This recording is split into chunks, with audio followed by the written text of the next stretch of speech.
închide ochii mici și vino cu mine. Într-un regat foarte, foarte îndepărtat, unde iarna e blândă și liniștită, iar zăpada cade încetișor, ca un puf alb și moale, ca o plapumă mare, peste tot pământul. A fost odată, într-un castel cu turnuri înalte, o regină bună și blândă, care cosea lângă o fereastră mare și privea cum ningea seară. Ninge ușor, ușor. Într-o zi, acul a înțepat-o în degețel și o picătură de sânge, roșie, roșie, a căzut pe zăpada albă de pe pervaz.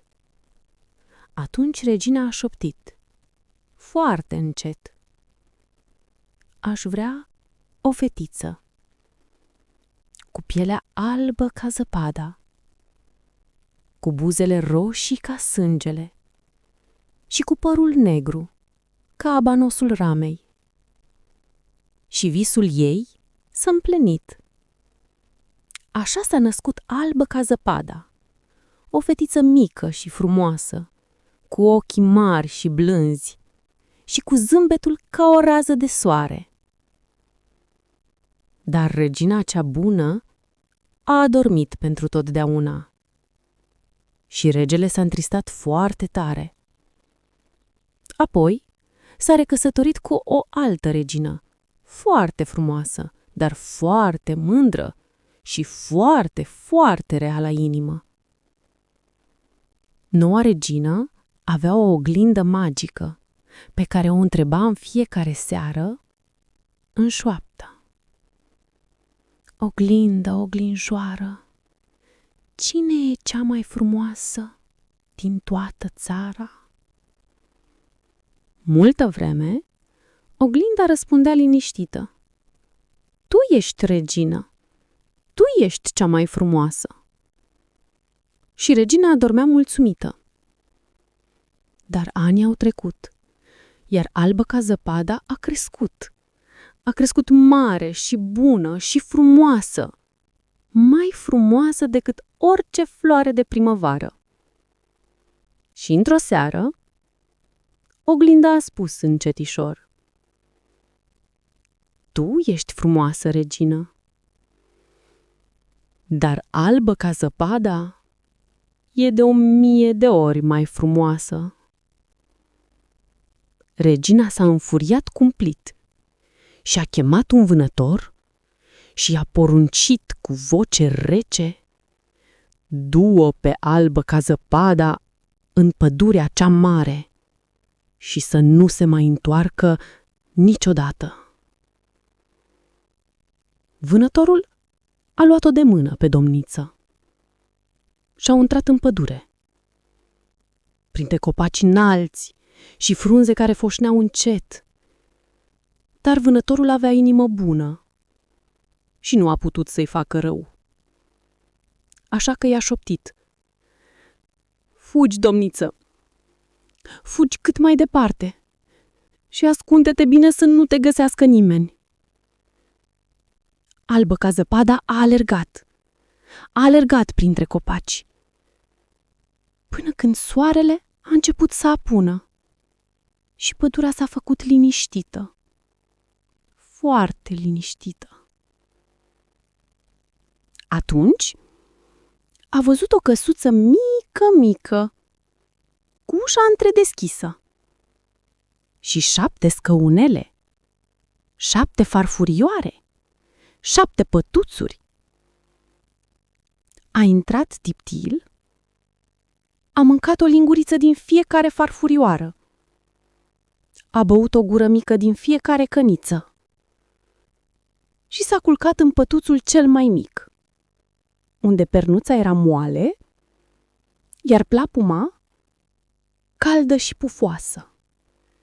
Și a adormit adânc, adânc. Când s-au întors cei 7 pitici de la muncă, Doc, Grumpy, Happy, Sleepy, Bashful, Sneezy și Dopey au văzut urme mici pe podea și-au găsit-o pe albă ca zăpada dormind. s-au îndrăgostit imediat de ea, pentru că era blândă și bună și au rugat-o să rămână. Și ea a rămas. Și a avut grijă de căsuță. Iar piticii au avut grijă de ea. În fiecare seară, piticii se întorceau obosiți, mâncau împreună, povesteau încet, apoi se culcau toți sub aceeași plapumă mare de stele și dormeau liniștiți, foarte liniștiți. Dar regina cea rea a aflat de la oglindă și a venit deghizată în bătrânică, cu un măr roșu, strălucitor și dulce. E un măr, fetițo! E cel mai dulce măr! Albă ca zăpada a mușcat odată și a căzut într-un somn foarte, foarte adânc. Piticii au plâns mult, au făcut un sicriu de cristal curat și au vegat o zi și noapte, cântând încetișor cântece de leagăn. Într-o dimineață, liniștită, a trecut prin pădure un prinț bun și curajos.